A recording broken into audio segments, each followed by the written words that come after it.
Hey everyone, welcome to the Gno.land Developer Weekly Call. We have Computer Edition this week. It's already July 3rd, 2024. So this week are the team contributors. We have Onblock, Birdie, Varmeta, Dragos, Antonio. We've got some of the students who will be updating us, Territory, and anyone else who wants to. A few things for us just on our side. We are working towards the test 4 release, and next week a lot of us will be at GopherCon. So that's a quick update there. Andrew, do you want to share your screen for the Onblock updates? I think I'm already sharing. Oh, you are? I'm pretty sure. I am, right? Okay, I see a thumbs up. Okay, so as Michelle mentioned, since testnet 4 is coming up, we've been mainly focusing on helping the team get ready for testnet 4. And the first task that we focused on was the new validator docs, which has been merged and uploaded to docs.gno.land. And it's under the GNO infrastructure section. And it has all the information that you need to know to join the validator set, starting from starting a local chain, connecting to an extent chain, some helpful tips, and frequently asked questions, all that good stuff. So take a look if you guys are planning to join the validator set. And we're also finishing up some remaining open. We have merged some PRs that we've been working on, the 1921 restrict banker methods based on caller get banker, and we have reorganized the GNO event struct. So take a look if you guys are interested. And I want to actually hand over the mic to Byungjin, who's been experimenting with implementing generic in GNO.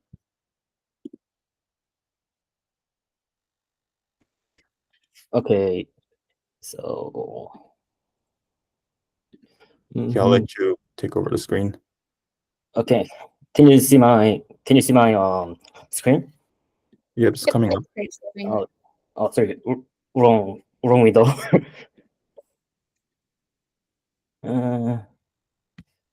So, can you see my VS Code window? If you mean Myers.go, yes. Oh yes. Oh no. Oh. Yeah, maybe you need to Sorry. Yep. Yeah. Okay. See my screen? Oh yeah, correct one. I don't think we see it. Yeah. So I made some simple generic inference system for GNO. It supports just some simple unification and constellation and partial parameter type inversing for now. So I think it's already satisfies some minimal functionality for now. So, and I write some bunch of tests, but I didn't translate the README for now. But you can. I will translate later. Byungjin, I'm sorry, but you're not sharing your screen, by the way. Oh. Well, I don't like Google. It sounds great, but we don't see anything. Yeah, some technical struggling. Yeah. Okay. Can you see my screen? There we go. Yeah. Okay, good. So, again, this is my generic playground for now.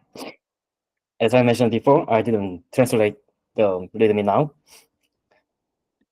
And this repo supports some unification, very basic functionality in inferring a generic type. And and some constraint, which allows the what to type to be inferred or not, and some sophisticated one. I support a partial type parameter inference. So yeah, I think it's almost done for now for generic for POC. Yep, that's all.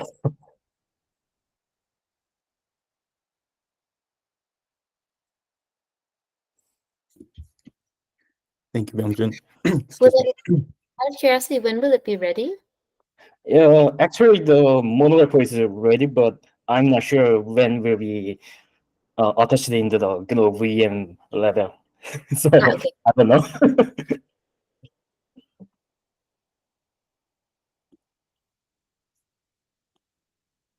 Yep. Okay, unless anybody else has any questions, I think we can continue with the Yeah. updates. Oh, I see a question from Mark. Yes, I have a question. In fact, I would like to better understand where the support of generic has been implemented in the processing chain. Is it before pre-process, or is it after? Where is it in the processing chain? Where is it implemented? Is it during the GNU VM interpretation, or is it during pre-process, or even before pre-process? Well, I think it would be good attaching into the pre-processing, but I'm not sure how we am inferring type for when we inferring type for now. I need to digging out. Okay, I think that you have done that before the pre-processing. So yeah, okay, interesting. Okay, Thanks. thank you.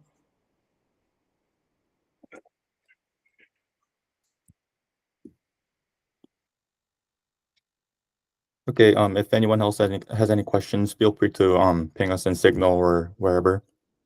And moving on, we're working on. Wait, am I sharing my screen? Nope. Not okay. I had lots of screen sharing issues today too. So.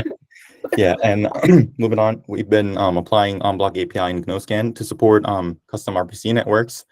We have already internally tested that it works with Portal Loop, and once everything else is complete, it'll be ready for launch at the end of this week.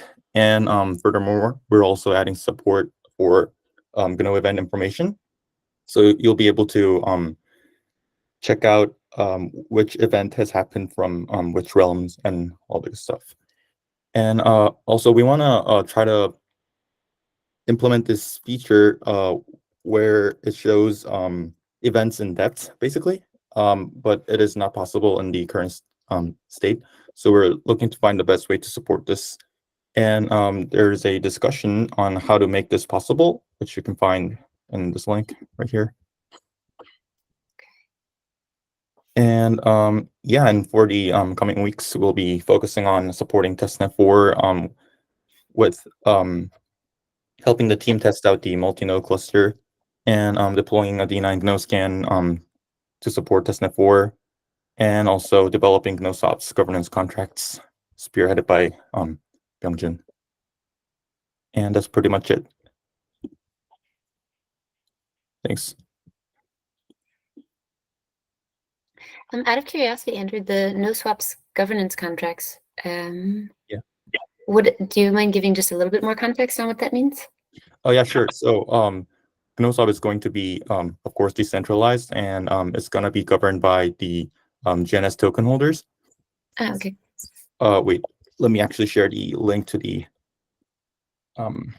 contracts in the chat. And it's going to have the features to allow token holders to vote, to create proposals, vote on them, and it's also going to have like this contract that lets you airdrop tokens to holders. So it's going to be open for any other dApp developers looking to launch a token and decentralize their platform, basically. And GNOSOP is going to be the first one to implement it. Oh, okay.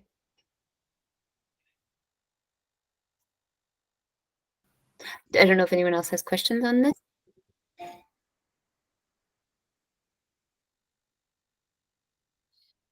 Yeah. Not? No. Go ahead. Not. Yeah, I have a question for the on block. Yeah.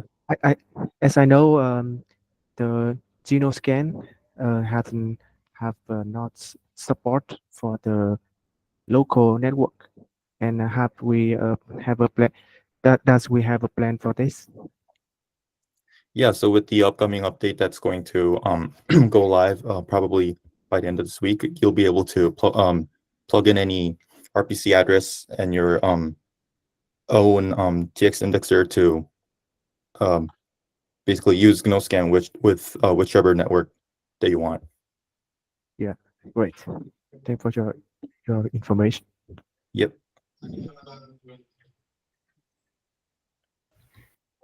Okay, if there are no more questions for Andrew and the Unblock team, Birdie, Jeff, Remy, Yuri, do you guys want to take over? It looks like we have a desocial demo.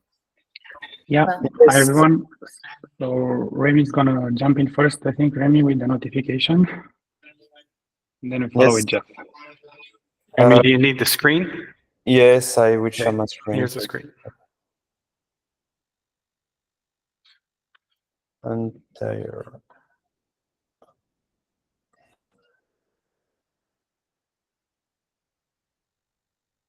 Is it okay? No, yes.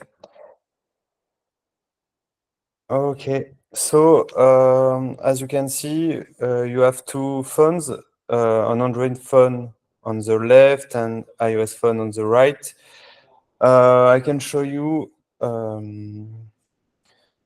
So if I reply, first the push notifications only works for the moment when you reply to a post. So I will show you that. It's the first iteration we implemented. So on the right, it's Remy push 20. I will go to this profile. It's a bit long, but we didn't dig why for the moment.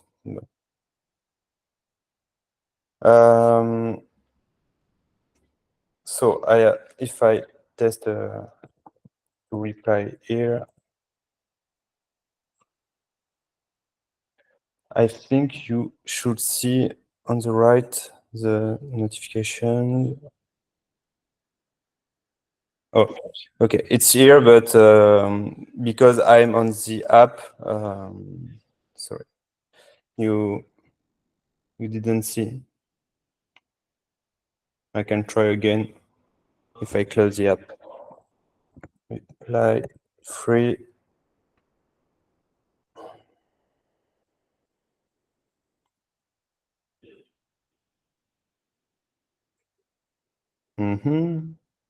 Okay, I don't know why I don't have a notification on the top of the phone, but Probably because you're just, you're in remote on your other phone. yeah, maybe. So it's here. I can do the same thing with Android notification, but it's exactly the same thing on Android. We push something version on the internal channel on Play Store and Apple Store on TestFlight with a push notification version implemented, but we realized that push notifications don't work on production build. So that's why when you launch the app, you have an error, a pop-up with an error. I'm on this error to fix it. So it should be soon, I hope. And that's it for me.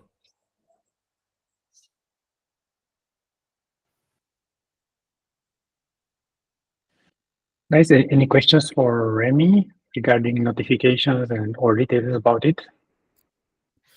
Do you guys? I don't know if you see in the chat in call messages from Dragos.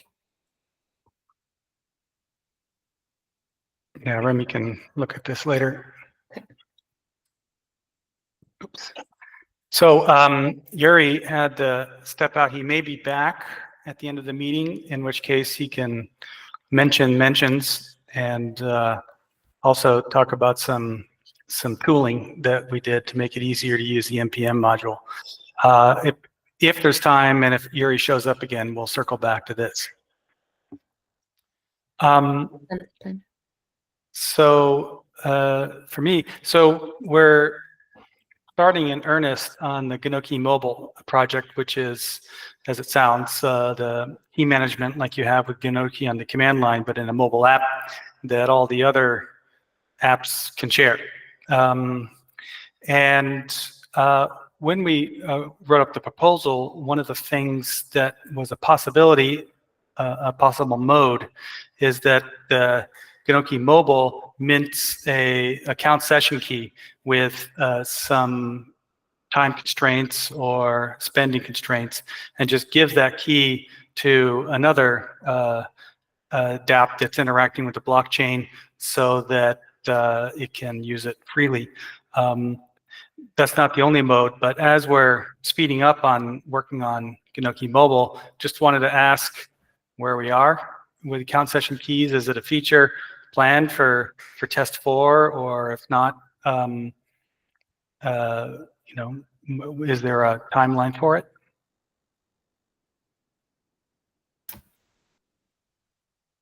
Hope you know what I'm talking about. Sorry, what was the question? Oh, for a concession? Yeah. I think it's one of the highest non-blocking priorities. So definitely we are not looking at it at all because of test 4. But it's definitely a topic we want to tackle soon. And I plan to open an issue today regarding this, because we may have other needs regarding authentication. And actually, I will ping you, Bertie team, because it will both explain what is the current vision about having a mobile version of Gno keys that could potentially scan QR code on your screen or have in-app switch to centralize the security on a single app, etc. And definitely, this will probably be the main user of the concession system, because it will provide ways for other apps to create scoped sessions, both on desktop and mobile. Should we change the terminology? What do you call that functionality now? You still call it account session keys? Doesn't really matter. I just name it creating account sessions. So basically, from an account, creating a temporary sub account with more limitation. Okay. And as soon as you have this feature, the main challenge is in terms of UX to create a login maybe in 2 phases, where, for instance, Gno Studio, an ID that definitely would be painful to sign every 30 seconds because you want to add a package. You can imagine having Gno Studio asking, "Hey, can I just have 10 hours, no question asked, special session scoped to just adding packages and maybe calling these 2 specific contracts, and on your and basically the challenge is to have this notion of scanning a QR code, or I don't know, opening Adena or something that will not make finally a transaction directly, but propose to review what is a concession proposal, and as soon as you approve, it either gives you the signatures that you need to forward, or it makes a transaction to register your concession and then give you back your the information you need from the client side. So basically, in other words, there is something technically under the hood, but the other bigger challenge is about UX, and this is where Adena and Gno Mobile and Gno CLI will need to be creative.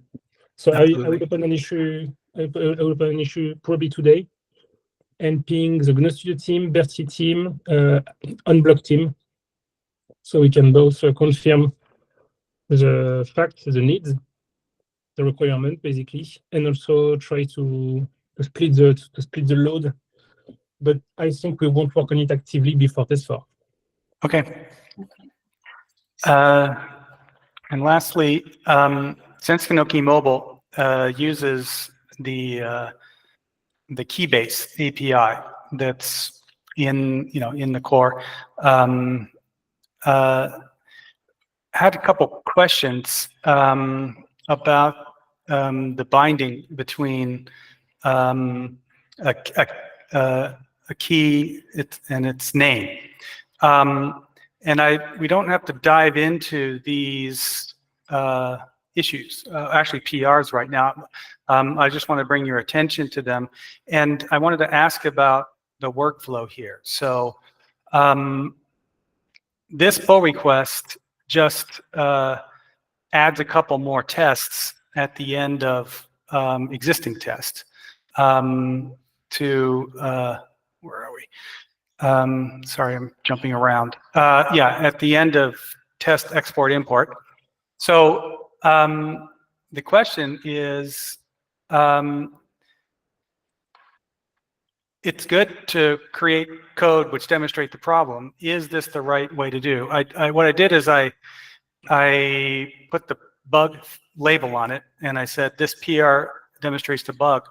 But my question is, of course, because it adds tests which fail, the CI tests fail, and so I wanted to ask the devs, is this a good way to go? I don't want to trigger a reflex, which is to say, oh, there's a failing test, and so we won't look at this until the person who submitted the PR fixes the failing test. The whole point is that it fails. So is this a good way to go about pointing out an issue, creating a PR that creates a failing test that shouldn't fail? I personally believe, but I know that some people prefer standard issues, but I think that a PR is basically an issue with code, so which is just perfect. Maybe on our side we can try to find a game with labels and other things to be sure to not forget them, because as you said, as soon as it's read, potentially we won't open them as frequently. Or maybe we can just have thanks to the label, we can maybe create a GitHub project, because on GitHub projects you can have a rule that will add automatically everything with the bug label, issues and PRs. So in practice, we can make something which centralize every open thing labeled issue, labeled bug. So except if someone is very against, I suggest you continue like this, and we'll figure out a way to review them regularly. Okay. Maybe so maybe rename it also, because I think the name is char something. Should be bug. Yeah, I think bug is better. Okay, beautiful. And so... And just for the context of this, so I was discussing with the Bertie team regarding this. Basically, what they try to do is to have Gno.key list matching the registration system on chain. So the registration system on chain will be official on Gno.land, but technically it's not a TM2 system, where TM2 PKG crypto is not Gno.land. So there is something to tackle in terms of isolation. But yeah, the goal for Bertie is to have a way to rename keys, because in practice you create a key without a username yet, then you get your username, and the goal would be to rename a key or to delete it and import it again. And regarding this, just wanted to introduce the PR 2486 that I'm working on. There is a very strange diff file. Yes, there is a bug in the PR, but basically the goal is to propose having a way to register a username for free. So it's not something with an invite, it's not something with a lot of a huge amount of GNOTs. You just make a single call, and you get a random username, And the goal would be to consider that we can expect anyone with at least a few dust tokens to get a username, which is potentially a good idea, but I prefer to try it and then we can discuss. But in practice, it will allow to have an ecosystem of social coordination tools where everyone has a username. In practice, there are a lot of drawbacks because we need to have to find a way to rename. Because if you have a free name, but then you want to pay for a vanity one, we need to basically to move you and move maybe your contracts. So there are some challenges. But in practice, what could happen is that you create your account, you receive faucet coins, and instantly, with a cheap and fast call, you get a random username. Okay. Well, you know, in a way, so your flow, the chief username is this thing, is your Beck32, right? Right now, yes, but no, it's not a username; it's an address. And what we are trying to do. So right now we have an optional nickname system, which is not used very much. In practice, it will be used more and more, just because we will limit the /pkg location of your packages. So if you don't want to upload everything under r/g1 frt/myrealm, I think you will want to have a username, because just not having a username will basically sound like scam. Yeah. It's permissionless. You can upload anything you want, but as soon as you expect people to use your contracts, having a nice username, an explicit one, a self-explaining one, sorry, will be better. So dsocial, which is definitely more like a Twitter in practice, could be an experience where automatically you create your account, you get some faucet tokens, and you call r/get random username. So the flow lasts for 5-10 seconds, and you have a username. Then it's up to you later to buy a vanity username. But in practice, as soon as you start, you have a registered username. This is what my PR plus work could make in terms of registration flow. And if at the end you have the Gno.key list update, you have something very, very nice, because yes, they just create an account or import it, and it either register or verify if there is an already registered username for this key. And Gno.key list won't ask for a key name. The key name can be resolved automatically. Right. And just to emphasize, as Manfred mentioned, the reason we're interested in this is dsocial has a local key base with names, but we want them to be registered on our demo users, and we really use these usernames a lot, right? It's used for a lot of stuff. So let's see. And just to flash in front of you, another small issue we came up with while we were looking at this, which was the Keybase API. When you store a key, it stores it in the dictionary, basically under two different lookups. One is a lookup by username. The other one is a lookup by address. But it seems like the design of the Keybase assumes that a particular address can only look up one key. I don't want to take everybody's time here. It all stems from the fact that the design of this thing is, let me go back, is based on this info structure, which gets stored. So it's the Keybase is a dictionary, and the value is this structure, but the structure has a copy of the name. So a lot of these problems we're coming up with comes from the fact that when you re-import, or whether you have an address, you create this, maybe using the recovery phrase, you create two different entries that have the same key but different names. It gets confusing. So Again, we don't have to go into it. I just wanted to give some context and why this stuff matters to us. And then in your usual review process, you can look at these. That's it for me.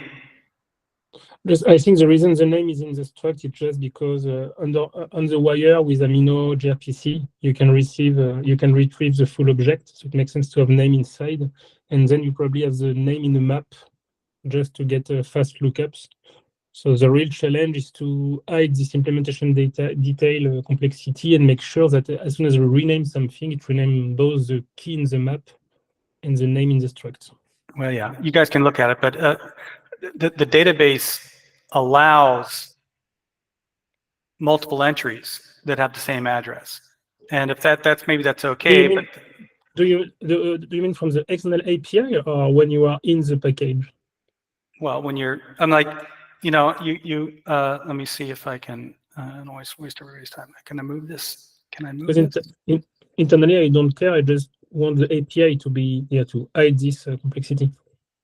Yeah, I mean, if you have a recovery phrase in Gno.key, you can add with some username, give that recovery phrase, and then you can call add again and give some other username.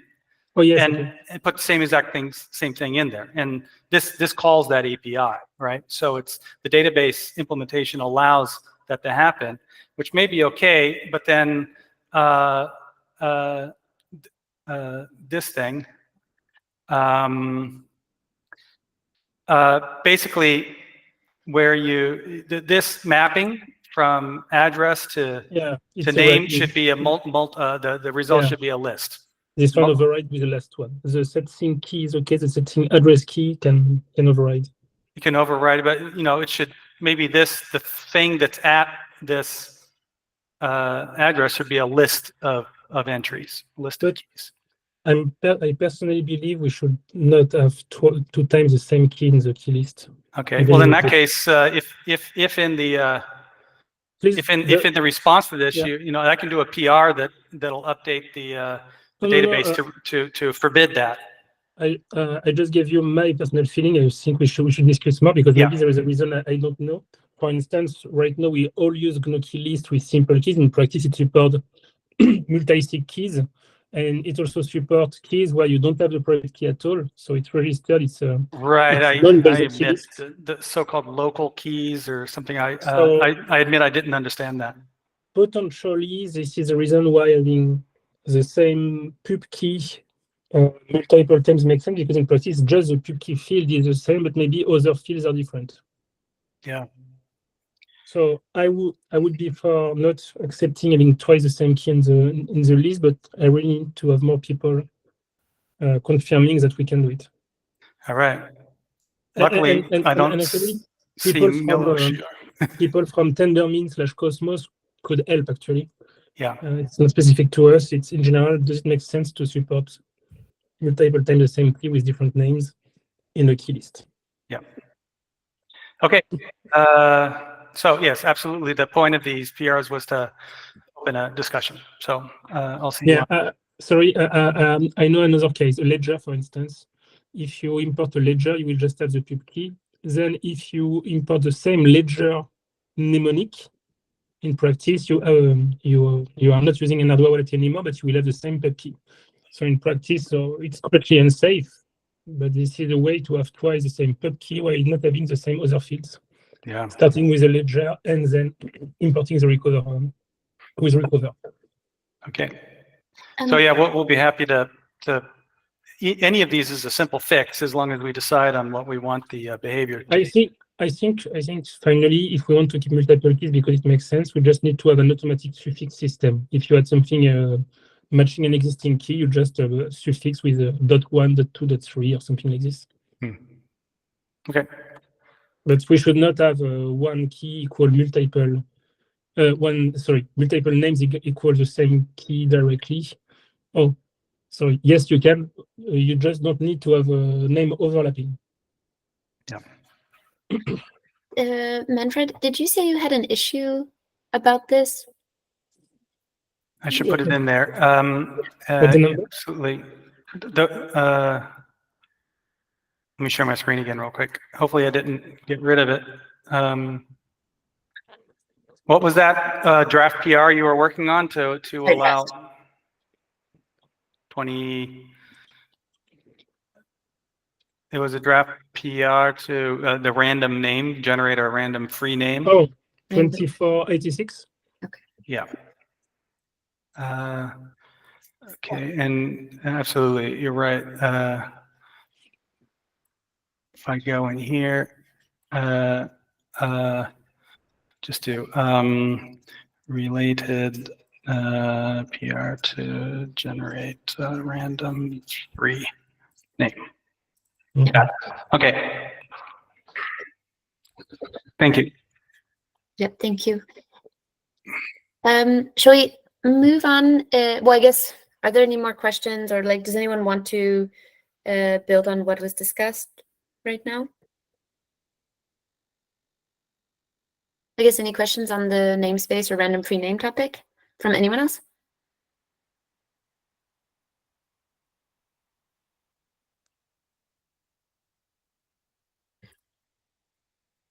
Well, okay. So, Barmeta, who from your team, you guys want to ask questions and share updates? It looks like you also mentioned a demo video. I'm not sure if that should be linked here or. I'm here. Can you hear me? Yeah. Yeah. Can I share my screen? Not yet. Yeah. Wait me.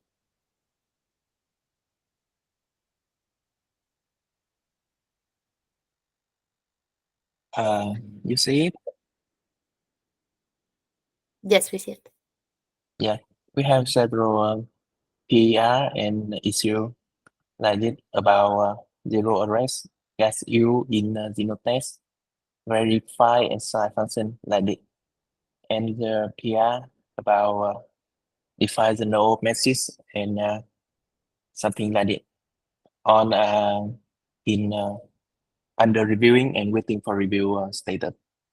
And I want to introduce I want to show you the demo about the sponsor service that under the hood we did with Adena Wallis and as a message about like VMNO message in enemy.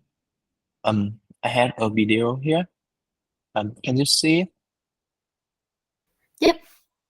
Yeah, this demo video is about how the sponsor service work with the app, or for now we did it with Arena Wallis, which we will let a sponsor service to pay the fee for the user to mint NFT or to mint something or to do a transaction to our chain.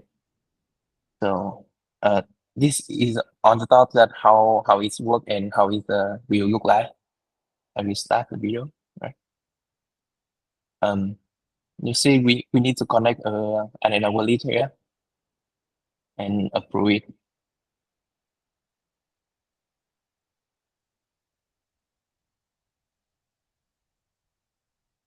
And as you see, we have 100 Z-node here and 0 NFT. We have a simple min function here, which we can implement it to the app or to Arena Wallet.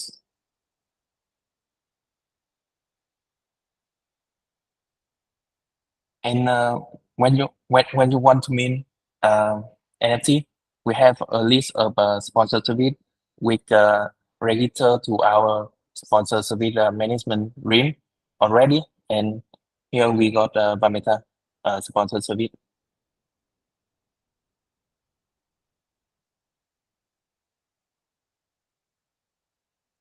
When we're minting it, we made Arena Wallet to send sign a transaction to our sponsor service, which is running in other nodes.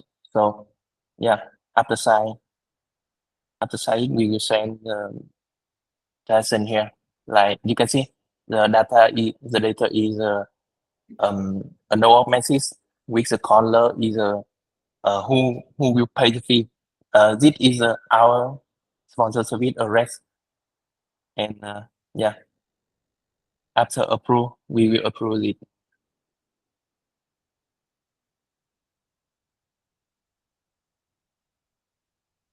Yeah, you can see after we approve it, the Arena Wallet will send the sponsor service. We send the sponsor message.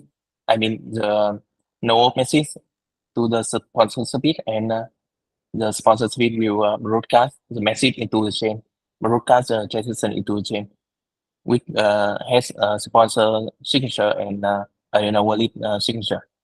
And you see, we can mint one token about it. So there are something another hood that we do with Arena Wallet that we add some like I can say it like we add support for no message, we add support for side for no message, and we add in the mean that we add no message and support process for no message in the another hood. So yeah, the demo is about how it works, and we are implementing it. Like we're gonna finish it in 1 more week. 1 more week. So yeah, you can see how it works about this video. I can upload it later. Yeah, that's it from me. Where are you going to implement it? Sorry. It will be Vienna or? Yeah. Yes.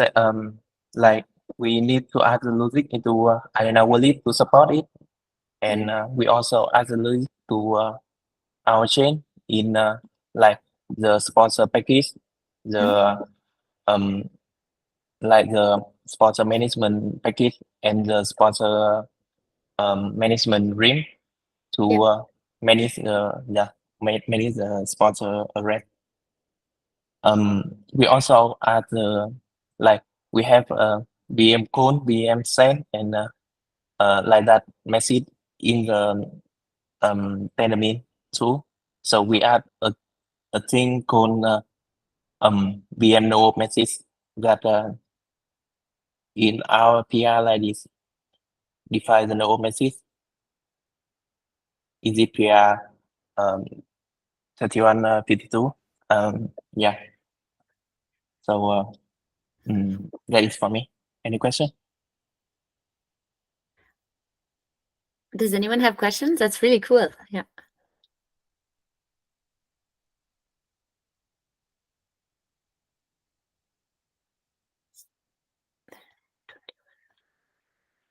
Yeah, Karen.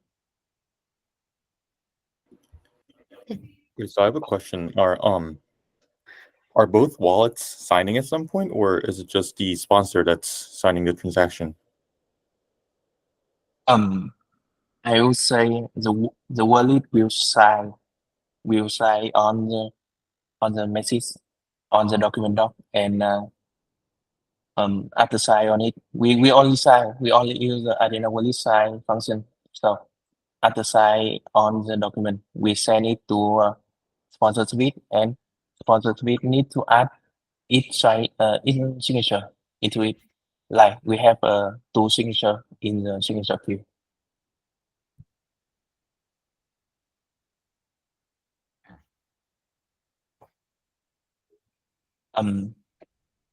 Excuse me, Yeah. what's the PR number with your demo? The PR about no message is 2152. That's about issue, and the PR is 2209. Those are in the agenda. Sorry, I don't see the agenda. Yeah, I can pay it. I can pay it.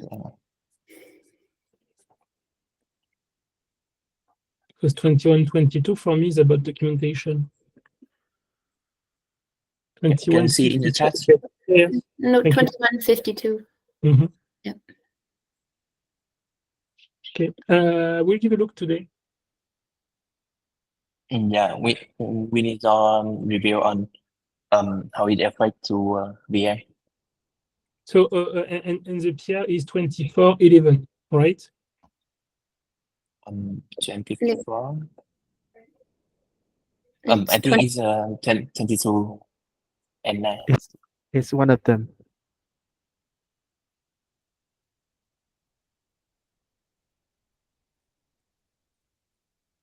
Is there a PR with the flow actually, not just the no message? I want to see the flow with all the signatures. Basically, same question as Andrew, but I want to see code.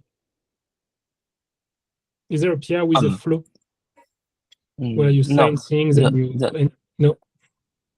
Yeah, I can say that the whole flow that need several workaround, like you need to set up Adena wallet, you need to set up a sponsor service running on other node. Yeah, but yeah, we really need to have at least one unit test which is not using Adena wallet but just Gnoki or low level Go helpers if you prefer. We need an example that will show the sponsorship pattern with code. So in a unit test or integration test.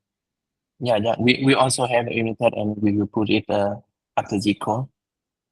Okay, and yeah, just send me the link to the tier with the flow. I want to start from the flow to give my feedback, please. Yeah. We will send it to you on Signal. Okay. Yeah. Thanks. Yeah. Any question? Not a question, but just to come back on what Andrew asked about if there is one or two signatures. We need to have two signatures. The actual flow is you, new user, send your transaction with your signature to your sponsor. The sponsor will co-sign, and then with co-sign, but prepending the sponsor signature. So the sponsor signature is always the first one. And then you let either the sponsor or yourself broadcasting the transaction. So we always need two signatures. Yeah, right. The first signature, the sponsor signature, is to decide who is the gas payer. The second signature is just to make sure that the call in the context of the GNOME machine is created by the orange caller, which is actually your user. So we need two signatures. And just to give another detail about this, we have two cases. Either you are sponsored with a fresh new key, or you are sponsored with a key that already existed in the past. If your key already existed in the past, technically you have an account number. You are known by the chain. If you never made a single transaction on the chain, you create a new private key. Technically, you can create a transaction, but you don't have the account number yet. The account number is created once the chain knows your key. So there is another thing to tackle. You don't need to tackle it. You can definitely just take the shortcut of implementing your flow with existing accounts. But then we probably need to add a third, actually a first phase. The first phase is to ask your sponsor to just send you some dust. The sponsor sends you some dust. Your account is now known by the chain. Then you sign your transaction. You send your signed transaction to the sponsor. The sponsor co-sign it, and then you can make your first transaction even if you never. Even if you just created your account, because account number is required to send transaction. So there was this additional problem of, okay, but how can I sign a transaction if I'm not known by the chain? But yeah, you don't need to manage this. You need to manage the flow, and then we can just make sure that the Adena dedicated example or the Gnoki dedicated example will also send some tokens, some dust tokens, so the account exists. Yeah. I also have a question for Arena team. When we use Arena side function, I don't know why, but on the document they said that we need to pay like one user node for this. Why we need to pay fee for a self-signed transaction. I don't know, like self-signature. I'm sorry, I didn't get the question. Could you please repeat the last part? Like when I use Arena sign function, I see on the document that we need to pay one UZ node for this. I don't. I can share my screen right now. I did. Can you see it? Yep. Yeah. Like it. You need to enter the graphics like one for this, and why we need to pay the because I want the account with the zero on the balance that can make the transition with the sponsor, but we cannot sign it. We cannot sign it when it don't have any money, any coin in the balance. You need to pay at least one user note for it. Why? I'm actually not sure. I'll ask our developer who's working on Adina and reply to your question in Signal. Yeah, I will send send you the my request, my question for this. Okay, thank you. Yeah, thank you. Yeah, I have some information to provide about this flow. Okay. After PR 2209, when we define the no out message, we bought process the non-existent account on chain, and in the anti-handler, I check the account number which exists in the storage. So I make a new one to verify the signature and set it to the storage if the account is not exist. So Manfred, you can review the PR to view this implementation. Which number? 2209. Okay. Because yes, in practice, we have two ways of fixing this notion, this problem of very new accounts. One of them is to make sure that in the flow, someone sends some dust tokens. Then we need to decide if the dust tokens are GNOT or maybe any other coin. We can even have a dedicated realm, which just means tokens for anyone for free, tokens with no value and maybe not transferable. I don't know. So one of the ways to have a flow which involves the first step to send some dust. The second flow is to support special signatures where when you don't know your account number yet, and basically do what you said, create your account lazily. But then we need to decide is the account number for the signatures 0 or maybe -1. And once we have this exception managed by the chain, we can avoid having to make the initial dust submission. But dust submission could make sense also for another thing that basically maybe Adena wallet can have an UX where it shows the account is known or not yet. We can even maybe have a color code, a green circle if the account is known, or a red one. So potentially it can become a UX thing to know that your account is very fresh and not yet known, and maybe you can have a button to click and be known by the chain. The other approach is to do as you said, but also making an exception in the signature verification, which is definitely something we can do, but let's try to see if we can avoid first. I will review 2209. Yeah, I understand. Thank you.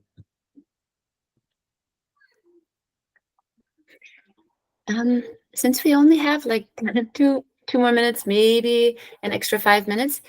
Is it okay for our meta team if we move on?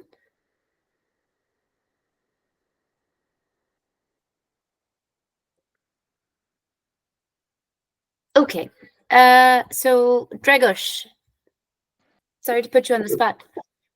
I have a little bit of a demo that I would like to show. I initially hoped that I will have at least 5-10 minutes, ideally 10-15. Oh. If it's if it's okay, I will start sharing my screen for this. Hopefully I can screen. I am starting sharing. Let me know if you can see. Okay. I don't hear you, so yeah. I can see. Okay, so this is the Zentastic UI. Up until a few weeks ago, I've been working on the back end, and now I'm starting to develop the actual UI for this. This is a task and project management app for those fresh to the call.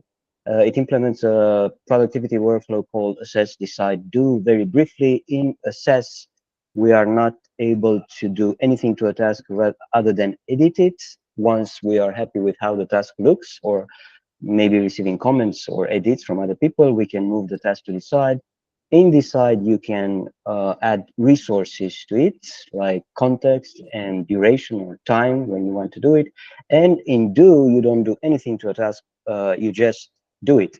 This entire workflow stems from the fact that we use different brain waves, different brain states for these type of activities when we assess, when we decide, when we do.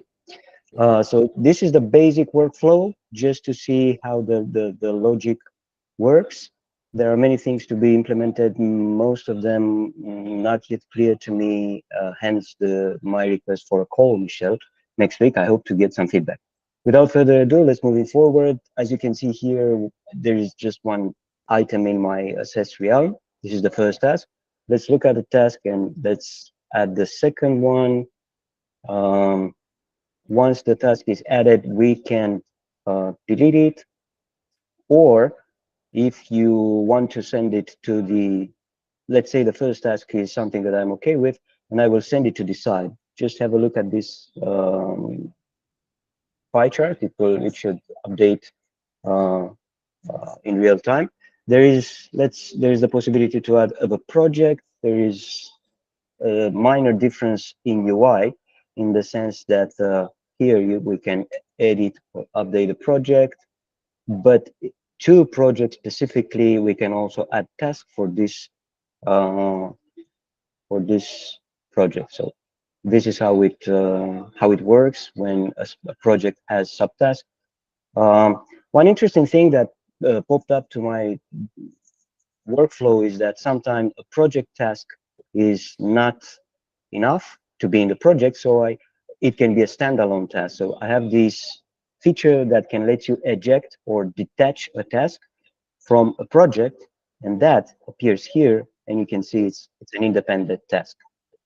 Context work by defining a way to do things. We can have tasks that we do at work, or we can do at home. Now let's move forward to Decide and see what we have here. We will have this. And in Decide, we have three different type of tasks. One of them is undecided. One of the tasks that we need to work on. It has no context, no due date. And there is another task that is stalled, which means it has a context and the due date, but the due date is in the past. And ready to do, it means there is a task with a context and the due date in the future. This is how the context assignment works for a task that is undecided. And let's try, for the sake of this, to put the time of this task in the past, like it should have been done yesterday. You can see we have it here, and it appears with all the metadata added. Let's say I'm happy with this, and I will send it to Decide. I also have a task ready to do, which is due today, but this task doesn't have any context assigned to it. So I first send it back to Assess, and Editor. And then we move forward to decide and see that's nothing to be done here. In Do right now, we have a task which is stalled. In Do, we have an interface where we only can look what task we need to do today, tomorrow, soon. So we have a stalled task, and the only thing that we can do is to mark the task as done. So right now, nothing happens here. The task was already done. So these are the. So this is very quickly the workflow. I would have a little bit. I had a little bit more stuff prepared for this, but maybe we'll do later. As an aside, it works on my local node, but it works using Node.js, no dev, so it works pretty well. If there are any questions, Yeah, is there a link to try it out? I didn't develop yet.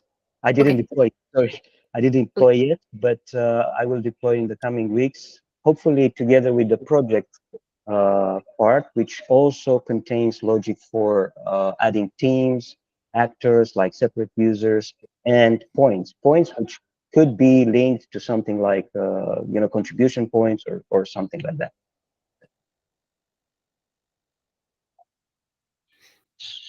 So if there are no other questions, I'll hand it over to the next one. Thank you. Okay, so I know that we are running over. Is there a way, Territory, Antonio, and POC students, we could do it in 5 minutes? I could do it in 5 minutes, yes. Yeah, I try to be quick. So from Territory on our realms, we had to make updates on the UIs and packages because there was upstream breaking changes in Gno. We have added continuous integration in our monorepo for to run Gno.lint and Gno.test on all our packages. Currently, and that ties into the next point, working on the external monorepo is not a good experience because Gno transpile, Gno.link, Gno.test, Gno.pls are all expecting that you work, expecting that you work in the Gno monorepo, or you have only one package. So we are exploring ways to truly support having an external monorepo with multiple packages, running CI easily and stuff like that. We have a few example of the patches. We have the first few patches, but we don't expect them to be final, and are working on and thinking about what is the best way to do that. And a little teaser, we want to make a kind of create Gno DApp CLI tool that sets up a monorepo with all tooling setup, CI setup, some kind of create React DApp in the future.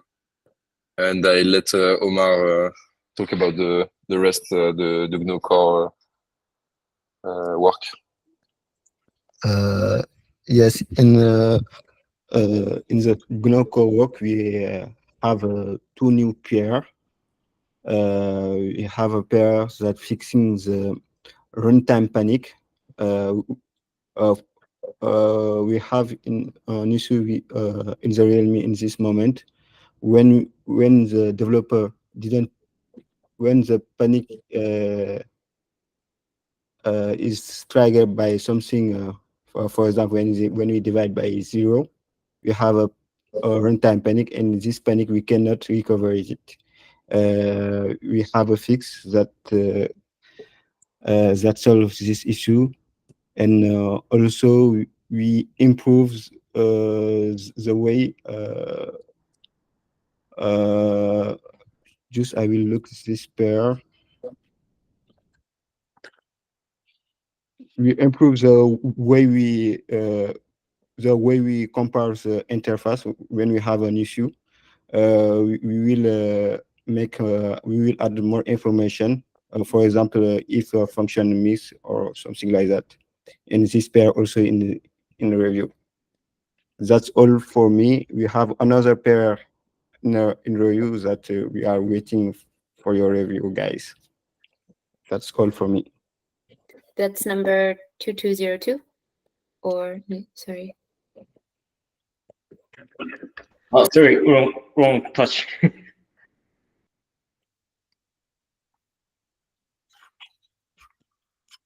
Okay. Antonio, do you want to give us a quick update on your? Sure. It's a very simple thing. Give me a second. Do you see my screen? I am not sure. Yes. No. Yes. It's coming. Yes. Okay. Perfect. Well. So yes, I had a meeting with Manfred J and Ilker, and they told me about how to handle the idea of chicane. So basically, now you can access to certain problems. You pay a fee for inputting your solutions. Well, yes, this is the thing that about the exams now, but in this case now it's not anymore about the exams. It's more about how to say it, about solving problems. Okay. Yeah. Yeah. And well, the thing is that a community is gonna add the problems. You're gonna see the statement. You're gonna see the examples. You're gonna add your solution. Yeah. Obviously, you have to connect to make that. And well, now I am running an API in my computer, but it's gonna be connected to a server. If you make a mistake here, obviously it's gonna warn you about that.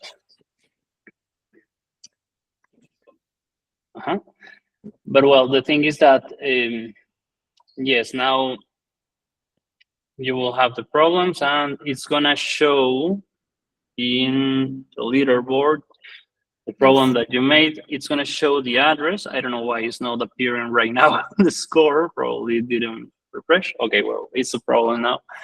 But yeah, the thing is that yes, now you add problems. You pay a fee, you send the problem, it tells you if you solve the problem. If you solve it, it appears in the leaderboard. This is gonna be sorted, and the best scores are gonna appear here. And well, that's everything for now. I would like to know if Manfred could tell me something about this, because he is the one that told me about how to, well, he's not the only one, but he is part of the people that told me how to make this. So how I should handle making this, no? So yes, well, that's everything for now. Can you send me a link to your code in DM, and I will give a look? Yes. The thing is that currently I only have the repositories. I have the Docker file. I have the whatever. Just to make you some feedback, I need to read some code first. Okay, perfect. Yes, that's basically what I have for now. I try to be as short as possible. Yeah, it's a bummer, because I have a lot of questions on this one, since it's related to a project we're working on, which also is a question that Manfred, you had mentioned about gas usage for, and Norman brought up here, as a way to review the contract. But since we don't have time, we can maybe do that another time. And then last but not least, it looks like maybe we could give 2 minutes, POC students, if you want to give us a quick update, ask questions. Sorry to rush you. Yeah, no problem. I can, I'll share my screen and do a very quick update. Can you see it? Yeah, really good. Yep. Okay, so yeah, we worked on a few projects. So I'll do a quick demo of the one I did, which is a really small MVP of a medium-like platform.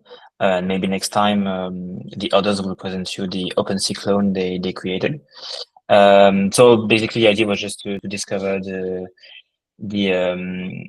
Gno.js SDK and Adena by building a small project. So basically, you can just connect your wallet which will prompt you to select a username. So maybe this could be linked to what was presented earlier by having a global username space. But right now we can just choose a username, of course, sign the transaction for it, and then you'll see all the usernames in all the users in the home page, and you're able to write a simple article. So just select a title, a slug, and then you have a markdown editor where you can type your content. So you have something really basic markdown. You can publish it, and then you can see it. So yourself, you can go to your profile, or you can go to the profile of someone else that is public by clicking here. You'll have the list of the posts, and then you can just read the posts. So yeah, that's basically it. It's a really small MVP, but the idea in the end is to build something a bit more like Medium, and maybe like the blog you have here, but to allow anyone to write some content using Gno. Nice. Oh yeah, that's it. Thank you. And hopefully next time we will have more time for everyone. And I'll try to mix up the agenda so more people have time in the beginning, so we mix it up. I hate to ask if there's any questions, but because we're over. But thank you all so much for your time, and we will see you next week. So probably it'll be a lot of updates from the core team next week with the imminent test 4. So thank you all for everything and your contributions. Bye. Okay, bye. See you. Bye. Bye. See Bye you. bye. Bye. Thank you.